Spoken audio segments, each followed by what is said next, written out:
Thank you so much. I saw you last weekend, and I've been saying that all week. I'm ready to be ready to be ready to be ready. So excited to be here. So I've been a huge fan of yours for a really long time, and I do your processes every day. And I don't want to put any engines on the wrong end of my train right now. I know you know what I'm talking about.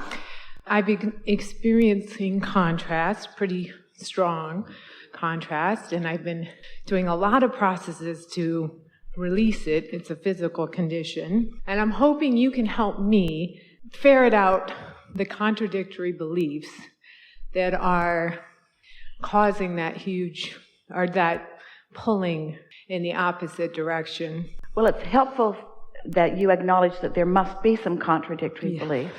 And it's a little bit the long way around it. In other words, we're playing with you, not taking the path of least resistance to come up here.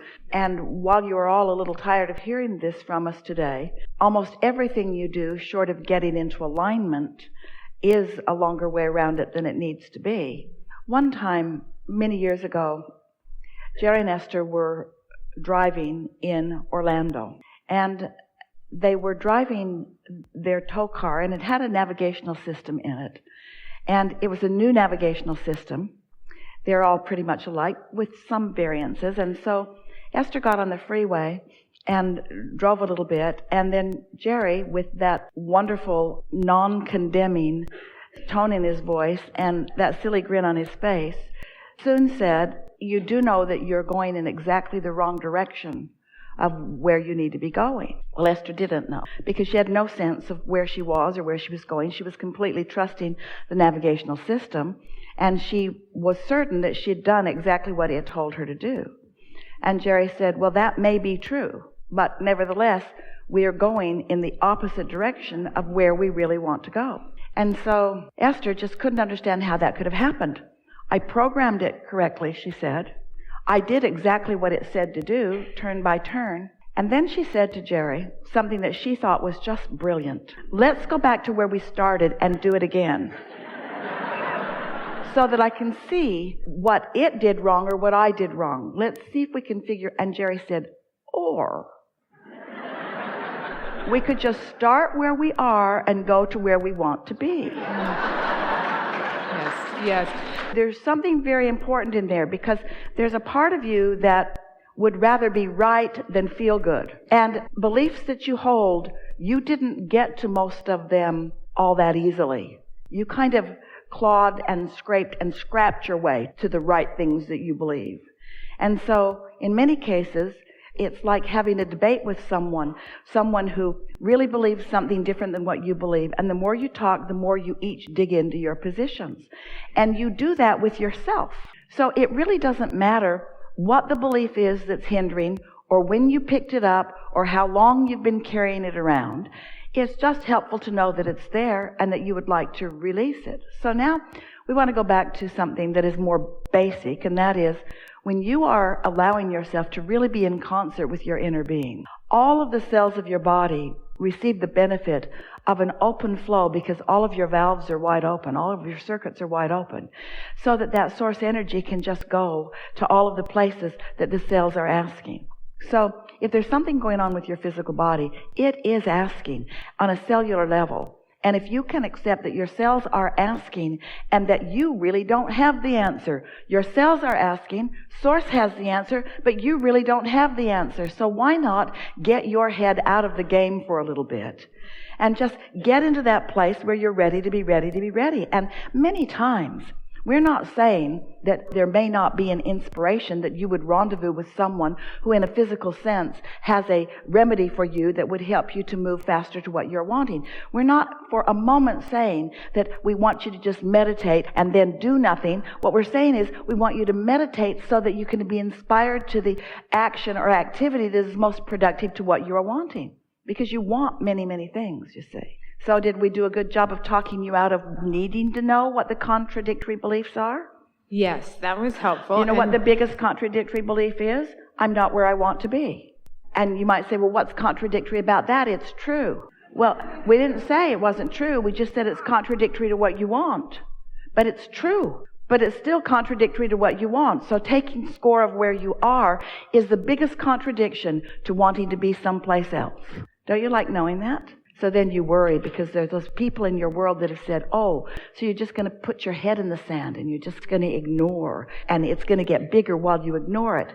No, it's going to get bigger while you give your undivided attention to it, you see. Yes. You've said your inner being never looks back. So when I start going there, I just try to remind myself, my inner being is looking forward. My inner being is looking forward. And your inner being knows what you want. And so stop trying to think that. I do so many of the processes, and We know, but in the sense, we've been trying to talk you out of ever buying that book again. Esther just went a little berserk in her own mind.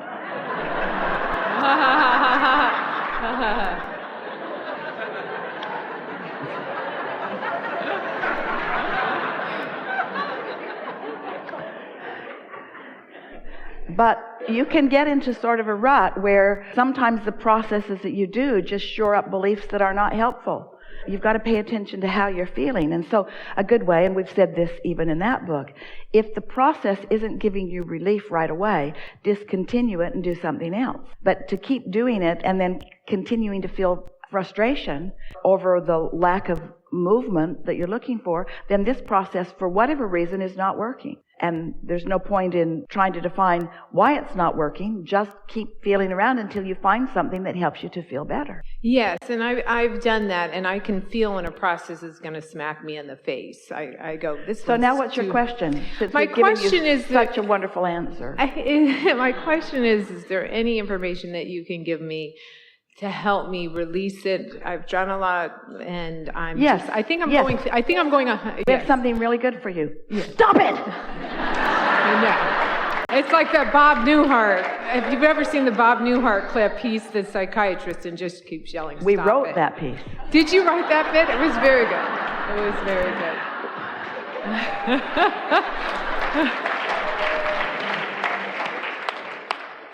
It's interesting to visit with you because we know that you have heard everything that we've said today. And we know that you are where you are. And still, you're doing what so many do. You're saying, give me something. Rather than going back here and finding it myself, Abraham, I'd like you to jump in about right here and give me something that'll shift the way I believe. And we say, you kind of got to go find it. Kind of got to go find it. And so... Okay, can I talk about something that I've used that's gone very well in my life with your process? Just share it a little bit. I got my... You didn't wait for an answer? Oh, sorry. I'll wait for an answer. Oh, we're just playing with you. Okay. Okay, when I first read your book, Ask and It's Given, 11 years ago, and started doing the processes and writing what I wanted in a job, I needed a job. And it was a very general thing that I was writing. I didn't have anything specific in mind. And I would just write. I work with wonderful people, and it's an interesting environment, and I do creative things. And about 3 months later, I get a call, and I'm working for a temp agency. And they called, and they said, well, how would you like to work for Kirk Douglas's wife for like 2 weeks filing? And I said, that sounds really fun to me. So I went in, and I was supposed to just be there for 2 weeks filing. And a couple weeks later, his wife, I was literally filing, loving it. There were pictures from every movie he's ever made. I'm a big film buff. And she said, I want to get you off your knees and give you a real job. I was on my knees filing. And since then, I've worked with the foundation, helped to give away millions of dollars. It's been the time of my life. So thank you so much. So that's a wonderful thing. And so something that is very helpful is when you are all the way over here in such satisfaction to identify what the components were that brought that about. Now let's retrace what you were saying. What did you originally say? It was very general. But you said something else. I would write, and I was very general and just described it. I wasn't all caught up in it. I hadn't been practicing the frustration of not having a job.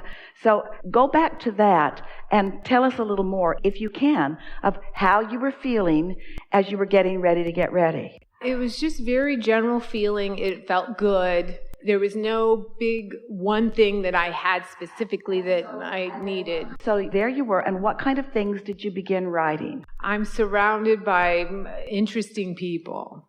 I like what I do. And can you feel how in her generality she was not pushing against anything? And all of those things were already in the vortex, and your inner being already knew that that was out there for you if you could find your way to it. And so can you recall even more? I definitely said, like, it follows my natural rhythms, during the day. Working, and it follows my natural rhythms, and I get to do a variety of things. And so you didn't get so specific that you shot yourself in the foot in any way. Right. You were general enough, and it felt good while you were doing it. Now, here's a big piece of this question. Did you feel any frustration? Did you feel any urgency? Were you trying to overcome anything? Not at the time, yeah. Not at the time. Yeah. Not about that.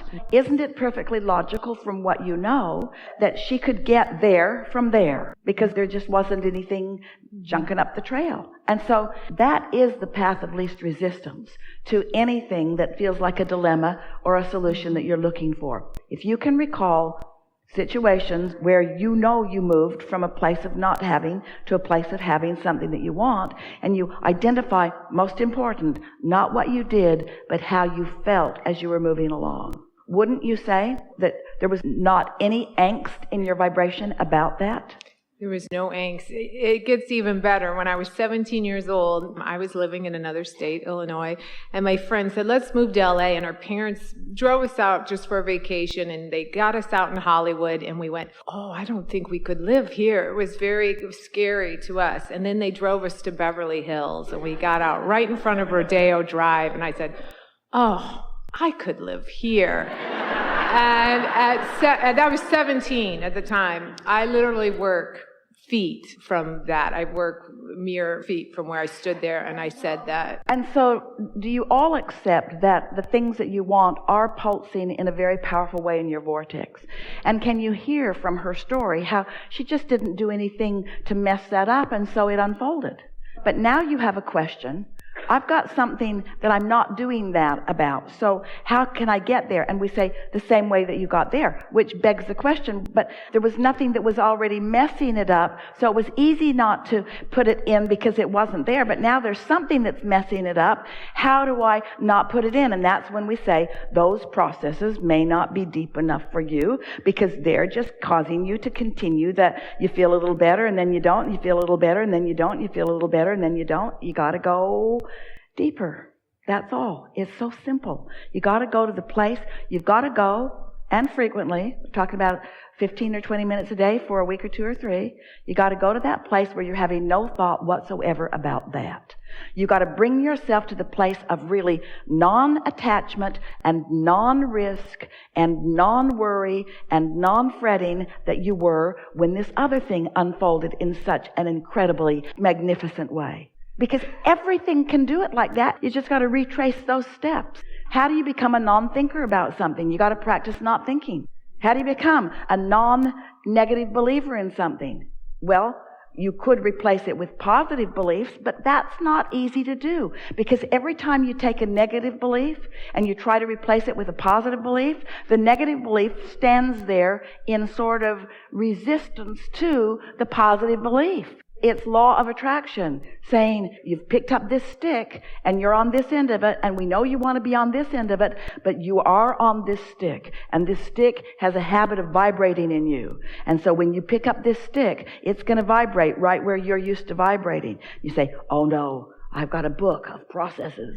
I'll do the processes, and they help a little bit, and some of them help more than others. In fact, each one of them is defined to tell you if this is the emotion you're mostly feeling, then this is a process that will probably help you to go deep enough. In other words, those processes are well thought out, but today we're telling you why they work or why they don't work. And so do you want to pick up that stick and then have to overcome the belief of activation that you've had going for a while? Or do you want to just leave that stick to be dormant while you find vibrational alignment with who you really are and let your inner being show you a path of less resistance? Really good. Really good.